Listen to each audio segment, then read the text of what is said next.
Avant tout, être pourvoyeur, c'est être garant d'un territoire, de promouvoir l'accès à la nature pour tous et de la faciliter également.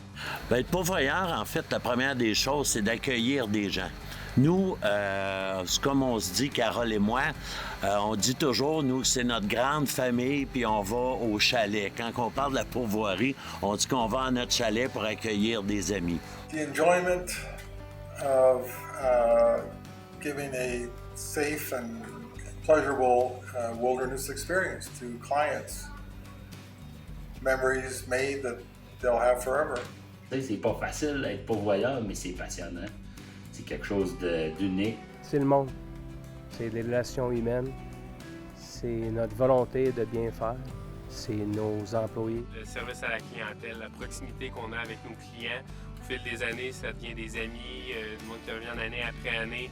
On accueille des gens qui sont heureux, qui sont en vacances. Là, ce que je comprends, Junior, là, c'est que le métier de pourvoyeur, c'est aussi d'attendre après les clients. Oui, ça se peut être prêt à 7h30. Hein? Faire découvrir le territoire aux gens, vraiment, puis de les emmener, de les sortir de leur zone de confort, de les éduquer, de leur montrer la nature, qu'est-ce qu'elle nous donne. De voir des gens qui aiment la pêche, la chasse, la nature autant que nous on l'aime aussi. Ça vient ici pour changer d'air, vraiment pour relaxer puis profiter du moment présent.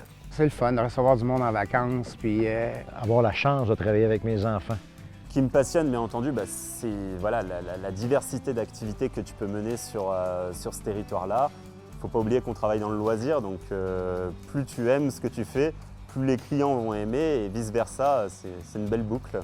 Les petites familles qui arrivent en vacances, c'est de les revoir d'année en année, puis de collecter tout leur séjour, leur expérience, puis moi c'est ce qui me touche.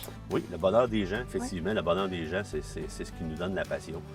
La passion aussi de vivre en forêt, de vivre ce mode de vie-là, de vivre avec une gestion de la faune. C'est de les voir revenir avec un sourire, que ça a fonctionné, que nos trucs ont fonctionné, qu'à la chasse, qu'ils ont eu du résultat, qu'ils ont eu des contacts avec le gibier. C'est vraiment ça qui me fait triper, là. C'est ça que j'aime.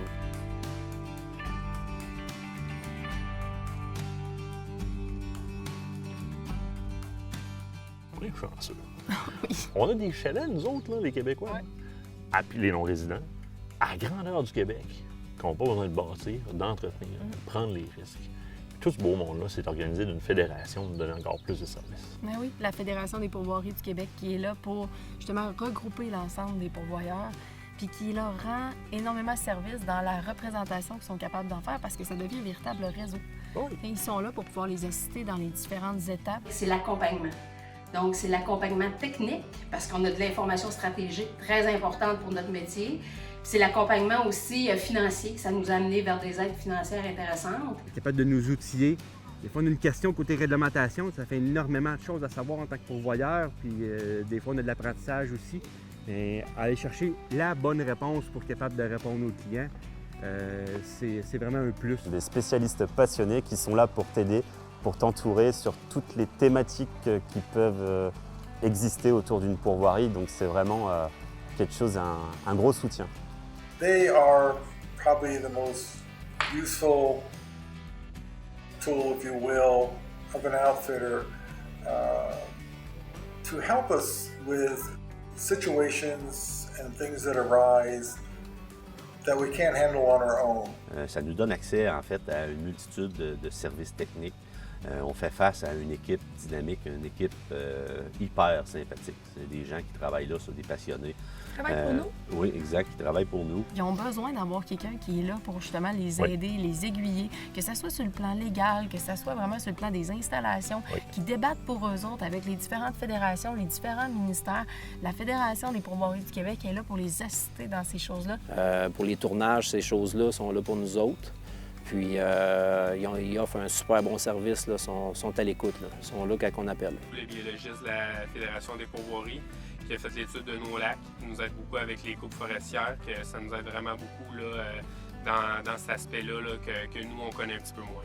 Puis sans oublier que c'est quand même des gens qui nous représentent au niveau gouvernemental. Fait que quand on parle de feux de forêt dernièrement, on parle de la pandémie, ils ont été capables de nous épauler dans ça. Le site de la Fédération des pourvoiries du Québec, les gens qui veulent partir en vacances, qui veulent accéder à une pourvoirie, c'est simple, ils décident la région qu'ils désirent visiter. Ils regardent les pourvoiries qui sont disponibles, le site est bien fait, puis c'est directement en lien avec nos sites respectifs. Donc, on reçoit souvent beaucoup de demandes. C'est une belle place pour magasiner un séjour. Donc, c'est un réseau de contacts. Si on n'aurait pas FPQ, on ne serait pas là aujourd'hui.